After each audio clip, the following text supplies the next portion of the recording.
August 2024.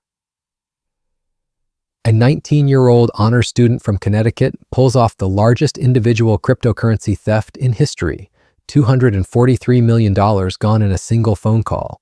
But within days, his parents are violently kidnapped in broad daylight. Their Lamborghini rammed off the road, forced into a van by masked attackers demanding ransom. This isn't just about stolen Bitcoin. This is about what happens when digital crime spills into the real world with terrifying consequences. Meet Veer Chetal, straight-A student, computer science whiz, your neighbor's kid who seemed destined for Silicon Valley success.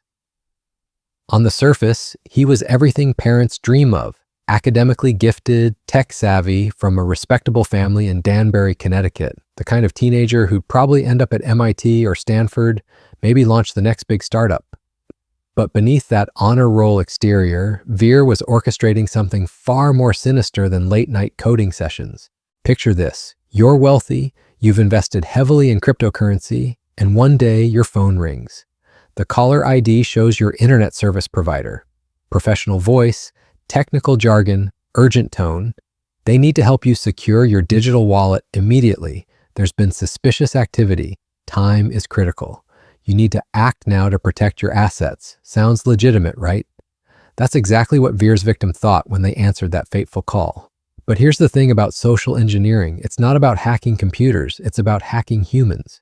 And Veer had turned manipulation into an art form. He didn't need to break through encrypted firewalls or write complex malware. He just needed to sound convincing enough to make someone willingly hand over the keys to their digital fortune. And on that August day, it worked flawlessly. The victim, a high net worth individual whose identity remains protected, believed they were following proper security protocols.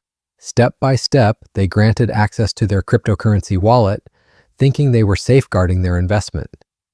Instead, they were facilitating the largest individual crypto heist in history. In minutes, not hours, minutes, $243 million in Bitcoin vanished from their account and landed in Veer's digital possession. Now, most criminals would lay low after a score like that, maybe slowly launder the money, keep a low profile, disappear into the digital shadows. Not Veer. This teenager went on the spending spree of a lifetime. Luxury cars, multiple Lamborghinis, Ferraris, McLarens, appeared in his driveway overnight. Designer jewelry worth hundreds of thousands adorned his neck and wrists. He rented mansions that looked like something out of a music video, threw parties that would make Hollywood celebrities jealous. The kid who'd been living in suburban Connecticut was suddenly flashing wealth that would make Fortune 500 CEOs pause.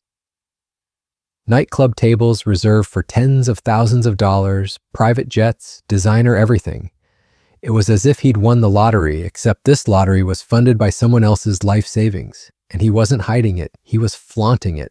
But what Veer didn't realize was that stealing $250 million comes with consequences far beyond legal trouble.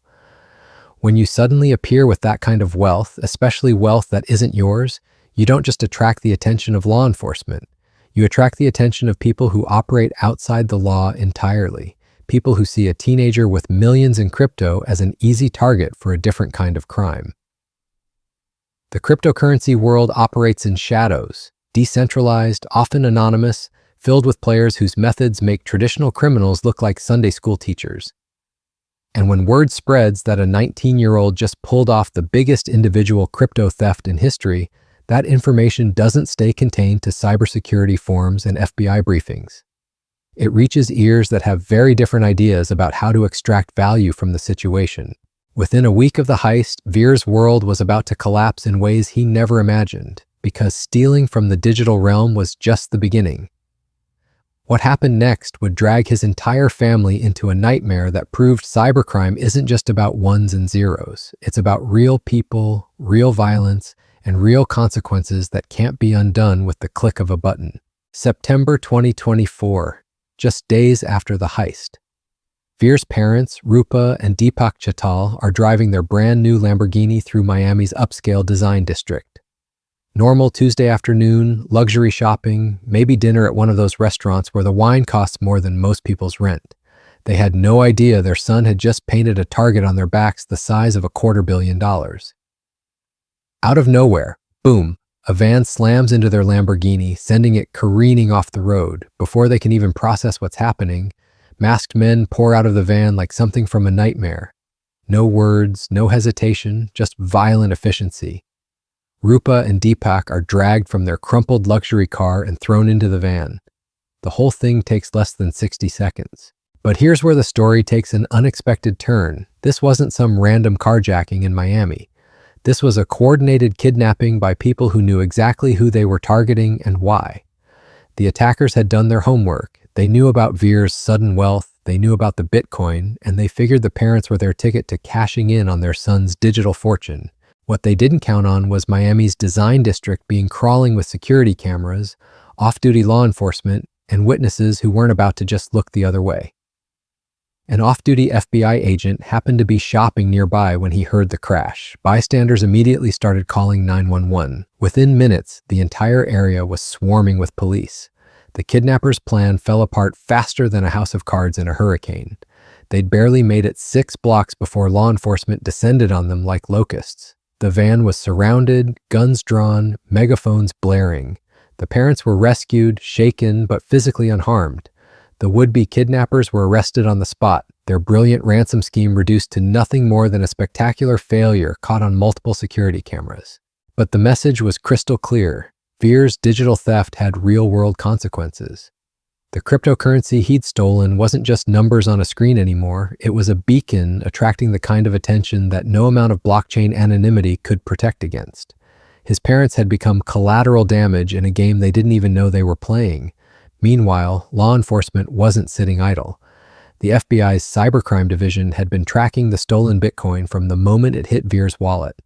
Here's the thing about cryptocurrency that most people don't understand. It's not actually anonymous. Every transaction is recorded on the blockchain, a permanent digital ledger that's impossible to erase. Veer thought he was covering his tracks, but he was actually creating a paper trail that led straight back to him. Agents traced the stolen funds through multiple wallets, exchanges, and conversion attempts. They watched as Veer tried to launder the money, breaking it into smaller chunks, moving it through different platforms, converting it to other cryptocurrencies. But every move was recorded, every transaction logged, every attempt to hide the money just another breadcrumb leading investigators closer to his door. In October 2024, just 2 months after the heist, federal agents knocked on Veer's door in Danbury. No dramatic chase, no shootout, just a quiet arrest of a teenager who thought he was smarter than the system.